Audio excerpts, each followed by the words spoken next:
Salam, selamat pagi. Kita bertemu lagi dalam mimbar khotbah Majelis Sinode Gemit. Dan hari ini kita akan bersama-sama ada dalam pembacaan dan perenungan firman Tuhan. Dan karena itu sebelum kita memulainya, mari kita sama-sama menghadap Tuhan di dalam doa. Kita berdoa.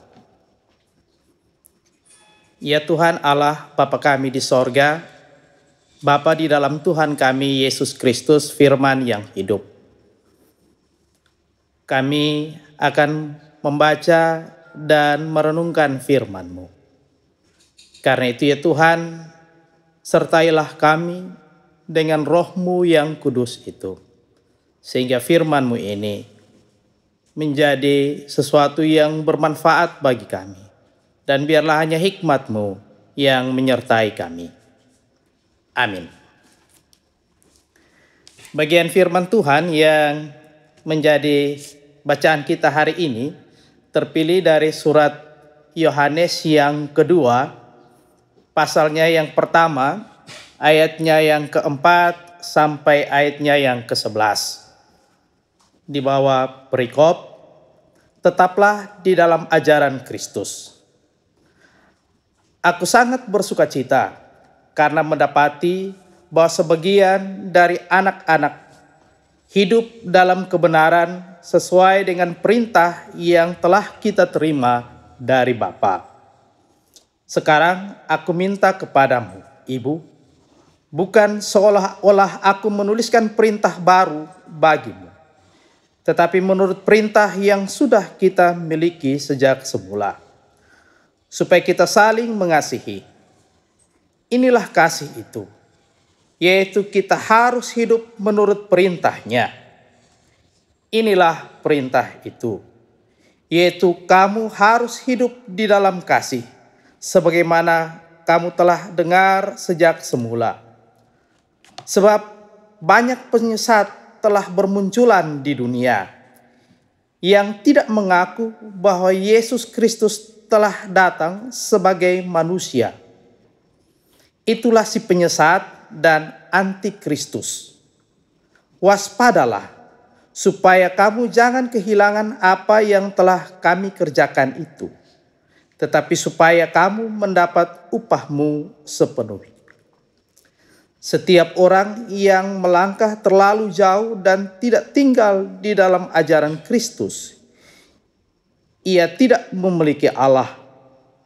Siapa yang tinggal di dalam ajaran itu, ia memiliki bapa maupun anak.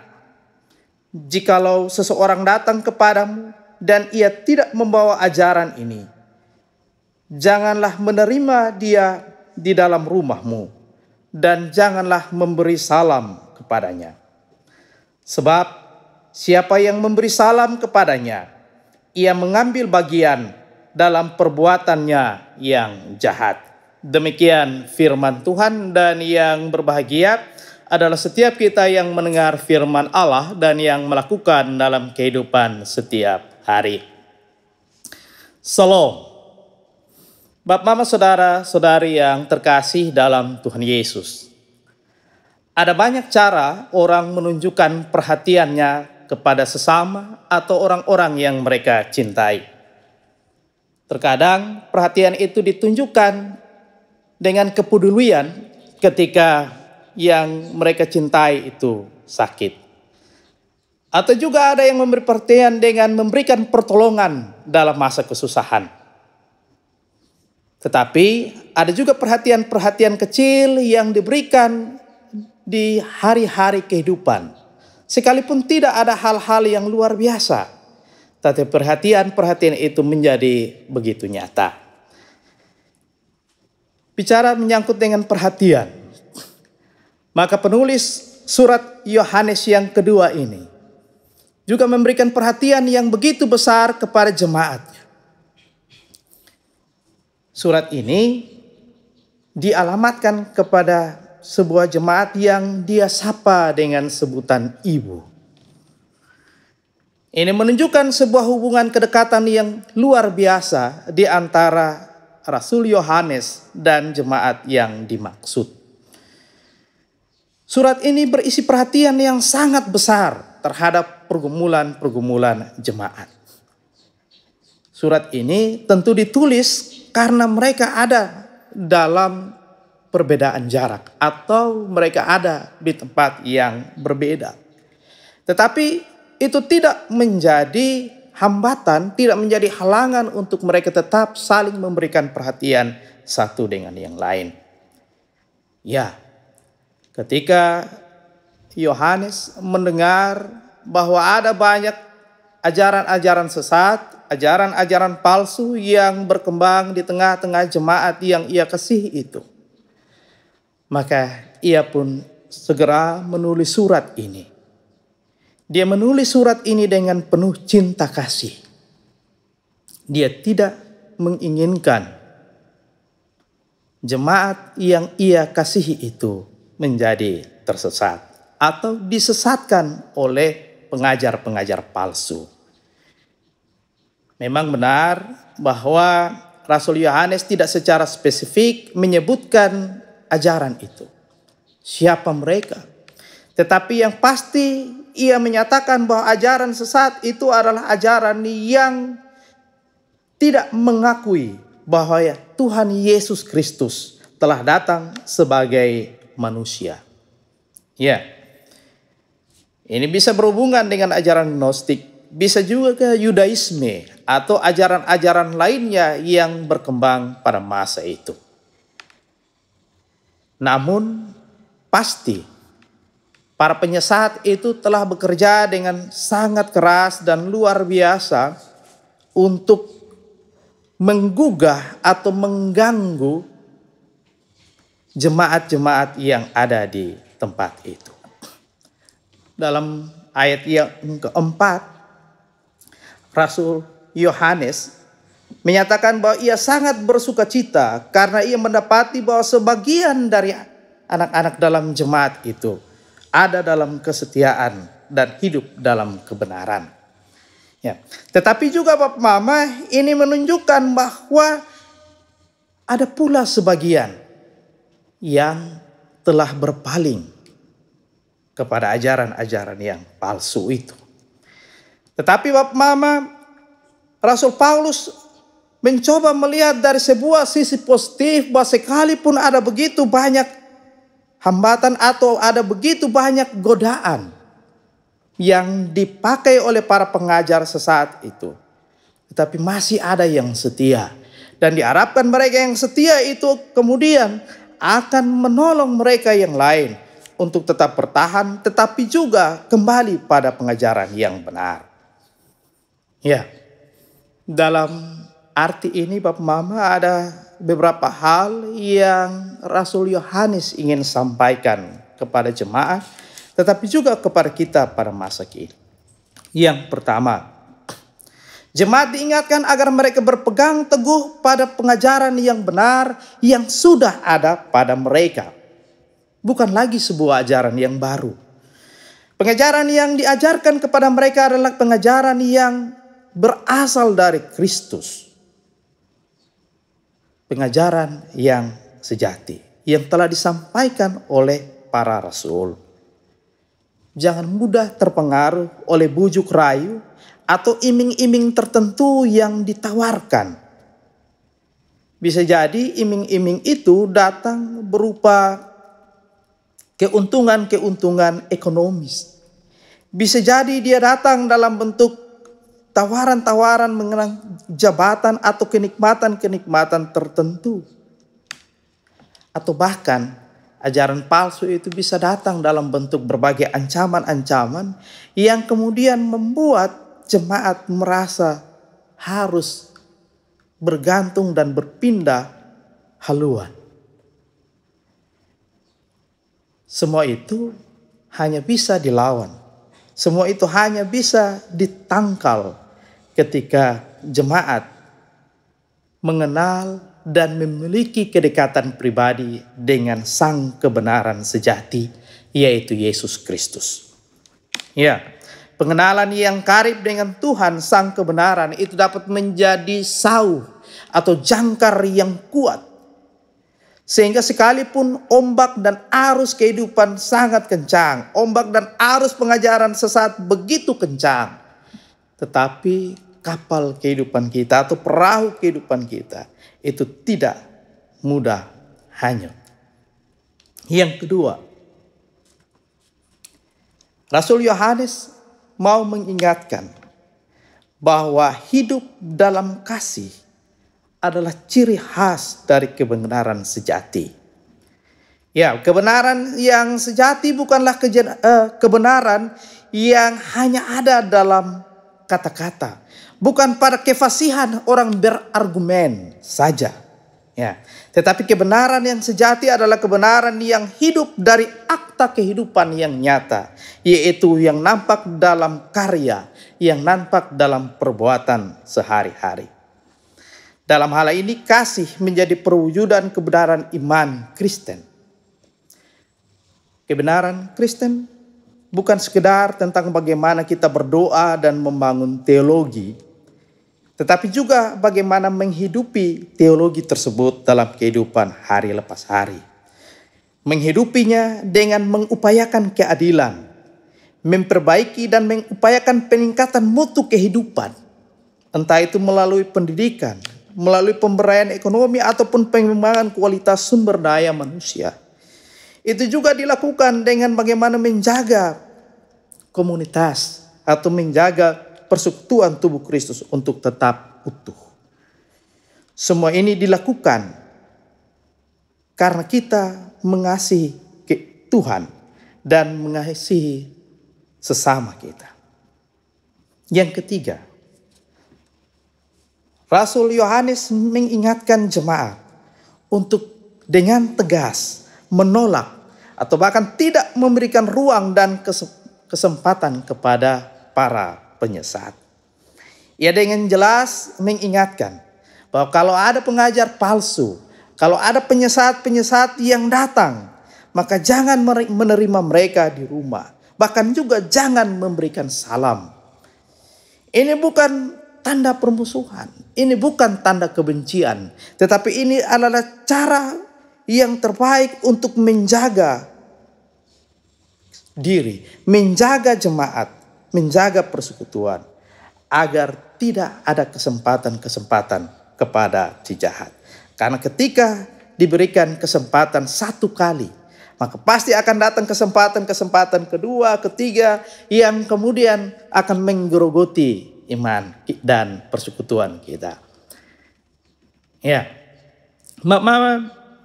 sekali lagi hal-hal ini, tiga hal ini disampaikan oleh Rasul Yohanes kepada jemaat karena ia sangat perhatian terhadap jemaat tersebut. Dia sangat mencintai jemaat dan terutama dia sangat mencintai Tuhan Yesus Kristus yang mengamanatkan pengajaran yang benar tersebut. Tugas pengajaran itu yang tidak hanya Tuhan Yesus berikan kepada para rasul, tetapi juga diberikan kepada setiap orang percaya dari masa ke masa. Diberikan kepada gereja, diberikan kepada tubuh Kristus itu. Dan pengajaran itu bisa terjadi di mana saja. Terjadi di gereja, terjadi dalam masyarakat, terjadi di rumah, terjadi di dunia kerja, di mana saja kita berada. Nah, tugas pengajaran ini yang kemudian juga diteruskan kepada kita. Dalam arti ini bab mama perkembangan pengajaran jemaat itu juga harus menjadi perhatian semua orang. Seperti halnya Rasul Yohanes memberi perhatian terhadap pengajaran yang ada dalam jemaat. Demikian juga kita semua perlu untuk memberi perhatian terhadap pengajaran-pengajaran yang ada di dalam jemaat. Dan ini tidak hanya menjadi tugas dari majelis jemaat atau tugas dari para klerus semata. Semua elemen dalam gereja perlu untuk terlibat. Dan kita tidak hanya menjadi penonton, apalagi kemudian menjadi penilai terhadap kinerja gereja, hakim yang menghakimi apa yang dilakukan oleh para klerus atau majelis jemaat. Justru kita harus terlibat dengan aktif untuk juga turut melihat bagaimana pengajaran-pengajaran itu terjadi di dalam gereja. Bicara tentang pengajaran, maka pengajaran itu tidak hanya bicara tentang teologi atau apa yang kita imani. Pengajaran yang benar itu juga pengajaran yang nampak dalam kehidupan dan berbagai dimensi kehidupan. Ya, salah satunya adalah pendidikan. Kita ada di minggu ketiga dalam perayaan bulan pendidikan. Pendidikan sangat dekat dengan pengajaran. Bab Mama, dalam kehidupan masa kini, sumber pendidikan dan sumber pengajaran tidak hanya diberikan oleh guru di sekolah, tidak hanya orang tua, bukan hanya dari gereja, tetapi pada masa kini ada begitu banyak sumber-sumber pengajaran. Salah satunya adalah media sosial. Ya, salah satunya adalah perkembangan teknologi. Ada banyak nilai-nilai yang disampaikan kepada anak-anak kita, kepada generasi-generasi kita. Ada nilai-nilai yang baik yang disampaikan lewat media sosial ataupun lewat berbagai akun, baik itu di Facebook, Instagram, TikTok, dan sebagainya. Ya, tetapi harus juga diakui bahwa lebih banyak pengajaran-pengajaran yang menyesatkan. Entah itu menyangkut teologi, tetapi juga tentang pandangan hidup, tentang pola perilaku dan nilai-nilai kemanusiaan ataupun nilai-nilai sosial. Dan harus diakui bahwa generasi kita adalah generasi yang sangat dekat dengan gadget, sangat dekat dengan teknologi dan media sosial. Kalau kita tidak memberikan pengajaran yang benar, kalau kita tidak memberikan rambu-rambu dalam penggunaan media sosial, maka bisa jadi sekalipun pengajaran yang kita sampaikan adalah pengajaran yang benar, tetapi jikalau pengajaran yang lebih kuat dipegang adalah apa yang disampaikan, apa yang mereka dengarkan dari media sosial dan sebagainya, maka bisa jadi pengajaran-pengajaran yang kita sampaikan itu hanya menjadi angin lalu dan bukan menjadi pegangan. Oleh karena itu, Mama, di hari ini, di masa kini, kita perlu untuk memberikan rambu-rambu. Kita perlu untuk terus memantau dan mengendalikan penggunaan gadget, media sosial, dan berbagai hal yang dapat menjadi sumber berbagai pengajaran. Ya, kita tidak melarang, tetapi kita membatasi dengan nilai-nilai yang benar. Ya, yang berikut, Bapak Mama, Rasul Yohanes juga mengingatkan kepada kita bahwa kita hanya bisa membedakan mana yang sejati dan mana yang palsu menyangkut dengan kebenaran kalau kita mengenal sang kebenaran sejati. Karena itu, kita perlu untuk terus dekat dengan Tuhan. Kita terus untuk ada dalam pengenalan yang lekat dengan Tuhan sang kebenaran sejati itu. Kita sebagai orang tua, kita sebagai guru, kita sebagai pengajar, kita sebagai gereja, orang-orang yang menjadi teladan. Kita perlu untuk dekat dengan Tuhan. Sehingga kita mengenal kebenaran itu dengan baik. Tetapi juga kita dapat meneladankan kebenaran-kebenaran itu untuk menjadi pegangan bagi generasi-generasi yang selanjutnya. Yang terakhir, kita perlu dengan tegas menolak hal-hal yang salah. Ketika ada hal-hal yang salah terjadi di depan kita, ketika ada pandangan-pandangan yang keliru dan menyesatkan itu diberitakan, maka kita harus berani untuk menyatakan tidak. Kita tidak boleh menjadi takut dikucilkan, takut dimusuhi, atau takut kehilangan keuntungan ekonomis, atau keuntungan relasi, ataupun jabatan-jabatan tertentu, karena takut menyatakan kebenaran. Rasul Yohanes mengajak kita, mari kita bersama-sama untuk menjaga kemurnian iman dan persekutuan kita. Berpegang teguh pada pengajaran Kristus dan menolak setiap pengajaran yang salah. Tuhan menolong kita. Amin.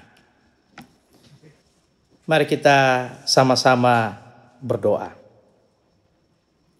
Ya Tuhan Allah Bapa kami di sorga, terima kasih atas setiap apa yang Engkau sampaikan kepada kami lewat firman. Tolong kami agar menjaga kemurnian iman kami, tidak tergoda dengan pengajaran-pengajaran palsu, tidak tergoda untuk meninggalkan kebenaran karena keuntungan-keuntungan pribadi atau tawaran-tawaran yang menyesatkan. Jaga setiap kami, jaga setiap persekutuan kami. Karena kami tahu, kami tidak sendiri melawan arus zaman ini, melawan setiap penyesatan. Kami bersama-sama dengan Tuhan, bersama dengan Yesus Kristus. Amin.